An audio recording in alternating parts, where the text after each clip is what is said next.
Alright boys, this is it, the final episode of the Ultimate Close Range Guide series. We have come a long way in this series, and if you've watched every episode till now, then you already know how far your close range skills have come. We started from the basics, like jiggle movement and sprint sensitivity, then moved into close range sensitivity settings, and even mastered how to connect more headshots consistently. After that, we went deeper with hip-fire accuracy, aim transfer drills, reflex improvement, and of course, those sweaty jump shots and drop shots that decide every 1 versus 1. Every episode was a step-by-step upgrade to make your close-range fights smoother, faster, and more confident. But today, we're going beyond all that. This episode is not just about how to aim or move. It's about how to think, react, and control every close-range fight like a pro. This is the final piece that connects everything you've learned so far, from perfect sensitivity to fast reflexes, and turns it into one solid system that dominates in every TDM or classic push. So if you've missed any of the earlier episodes, go back and watch them first, especially Episode 5 for close range sensitivity, Episode 7 for hip-fire guide, and Episode 6 for head connection and aim control, because all those techniques are what we'll be combining and upgrading today. Every tip I'm about to share will make those earlier skills work even better together. In this final episode, I'll cover the remaining hidden mechanics and pro-level details most players never pay attention to. These are the tricks that separate good close-range players from the truly unstoppable ones. So get ready, let's end this series with a bang. Because after this episode, you'll not just survive close-range fights, you'll start controlling them completely. Let's jump straight into it. Yeah, so by now, almost everyone watching this series already knows the basics, right? You've learned how to jiggle perfectly, you've fixed your close-range sensitivity, you can connect headshots, you've mastered hip-fire control, and you even know how to drop shot and jump shot like a pro. So what's next? What do you do when the guy in front of you has the same skills as you? Same jiggle, same aim, same reflex. That's where the real close-range battles begin. Because once everyone reaches the same mechanical level, fights are no longer about who has better aim. They're about who thinks faster, positions smarter, and controls pressure better. This is where you separate yourself from the crowd. And yeah, let's be real. Sometimes close-range fights aren't just about skill. There are other small but powerful advantages too. Things like your internet speed, your ping stability, or even your device FPS can completely change how fast you see and react to your enemy. A guy with 90 FPS and stable ping will always have a smoother spray and faster response than someone lagging at 40 FPS. But in this episode, we're not talking about that. Today we're talking about fair fights. Situations where both you and your opponent are equally skilled, equally geared, and equally fast. And in this video, I'm going to share 5 pro-level points that decide who wins those fair 1 versus 1 close-range fights. Let's start with the first one, timing and first shot advantage. Alright bro, let's talk about timing and first shot advantage. This is one of the biggest deciding factors in close-range fights, especially when both players are equally skilled. In PUBG Mobile, fights are won and lost in milliseconds. It's not about who has better aim anymore. It's about who reacts and shoots first. That's because once the first few bullets connect, your opponent immediately starts losing HP, and that early damage gives you a huge advantage. Even if they fight back perfectly, their health is already lower, so your bullets will finish them off faster. In close-range fights, that small HP lead is everything.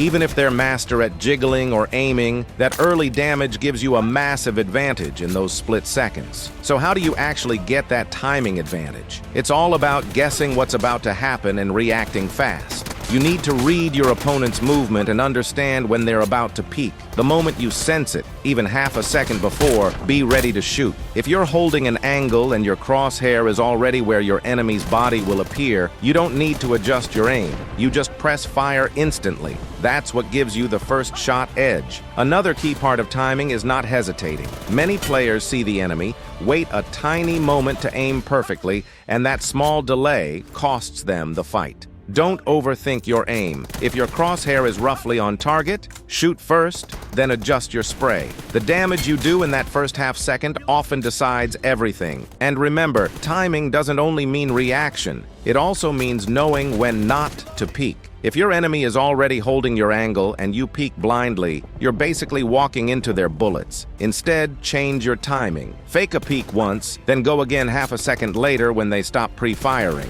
This kind of timing mind game can completely flip a fight in your favor. So, to put it simply, the player who shoots first and connects first usually wins. Focus on predicting enemy peeks, holding your crosshair perfectly, and reacting fast without hesitation. In close-range fights between skilled players, timing is everything, because one single bullet early can decide who survives and who turns into a box. Let's get into point 2, cover-to-cover movement. When you're in a close-range fight, cover is your best friend. It's what keeps you alive and gives you a safe spot to reload, heal, or reset a fight. But here's the thing. Just standing behind cover won't help much if you don't know how to move smartly between them. Good players don't just sit behind one wall the whole fight. They move from cover to change angles and confuse the enemy. Let's say you're fighting around a house, box, or ridge. If the enemy already knows your position, staying in the same spot means he'll pre-fire you easily. That's when you need to shift, move to a new cover nearby, or take a slightly different angle. When you do this quickly and unpredictably, your opponent loses track of your exact position for a second, and that's all the time you need to take control of the fight. The trick is to never run fully open. Always plan your movement so you're protected from at least one side. Move in short bursts, from one cover to another. And if you have to cross a risky area, use jump movement to make yourself harder to hit. Another smart move is to fake your direction.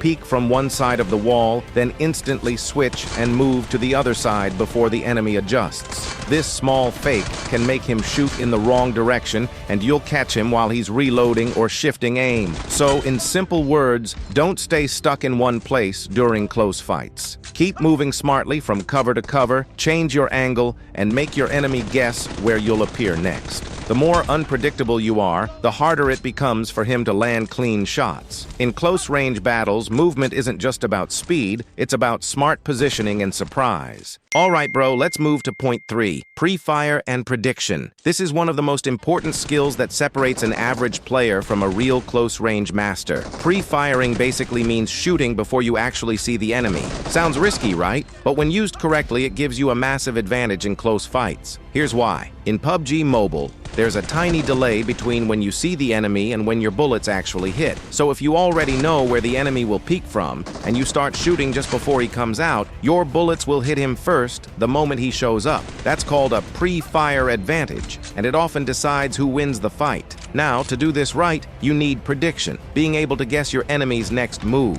For example, if you see a player behind a wall and he keeps peeking from the right side, chances are he'll do it again. That's your moment to pre-fire that exact angle just before he comes out. When your timing is right, he'll walk straight into your bullets before he even gets a chance to shoot back. But here's the key. Don't spam pre-fire randomly. If you pre-fire at the wrong time or angle, you'll just waste ammo and give away your position. Use it smartly. Read the opponent's movement, look for patterns, and then time your shots perfectly. Also, mix up your own peeks so you don't become predictable yourself. Sometimes, fake a peek to make the enemy pre-fire, then swing from the other side while he's reloading. Easy win. So yeah, pre-fire and prediction are all about timing and mind games. The better you can read your enemy's movement and react a split second earlier, the more often you'll win those fair 1-versus-1 fights. All right, let's talk about point 4, using TPP and FPP smartly. We all know that fighting from the right side in pubgmobile gives you a big advantage, right? That's because of the camera position. In TPP, your camera is slightly over your character's right shoulder, which means when you peek from the right side of a wall, you can see the enemy clearly while showing very little of your own body. That's why most players prefer taking right side fights. It feels natural and safe, but sometimes you don't get to pick your side. You might be stuck on the left side of a cover, or maybe the enemy is pushing in such a way that you have no option but to fight from the left. And when that happens, fighting in TPP becomes awkward. Your camera sits on the right, so when you try to peek from the left, your character's body comes out first while your view stays blocked. meaning you see less but expose more. That's one of the main reasons players lose left-side fights even if they have good aim. Now here's the trick. In these kinds of situations, switch to FPP for that specific fight. When you go into FPP mode, your camera shifts from the right shoulder to the center of your screen. This helps you aim more accurately from the left side because you'll now be seeing exactly what your character sees, without that weird camera offset. You'll notice you can hold tighter angles and shoot faster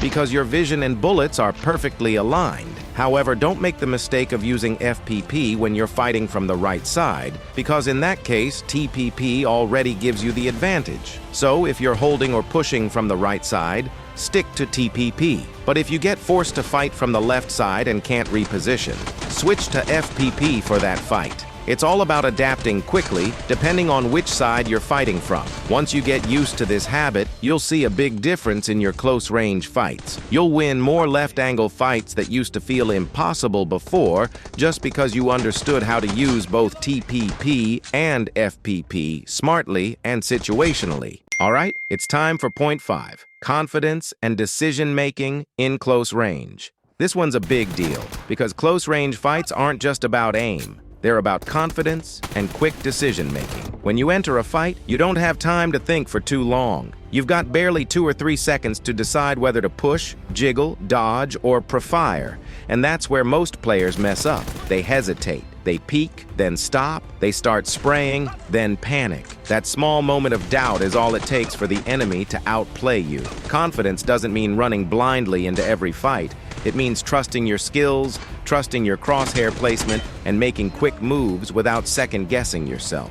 When you've practiced enough and you know how your aim will react, your mind stays calm. You'll notice your decision-making becomes faster. You push at the right time, use cover more smartly, and don't get nervous even when multiple enemies rush you. But here's the thing. If your sensitivity is off, it's almost impossible to build that confidence. Think about it. How can you trust your aim if your crosshair jumps too much or your red dot drags slowly every time you adjust? You'll start doubting yourself instead of your settings, and that kills confidence faster than anything else. Many players think they have bad reflexes, but in reality, their sensitivity setup is the real problem. But don't worry, I've already covered that in my Ultimate Close Range Guide series episode 5, where I explained how to find your perfect close range sensitivity. You can also check out my top 5 sensitivity mistakes video. So click on any of the videos showing on your screen right now and let's adjust your own sensitivity. See you in the next video. Happy gaming!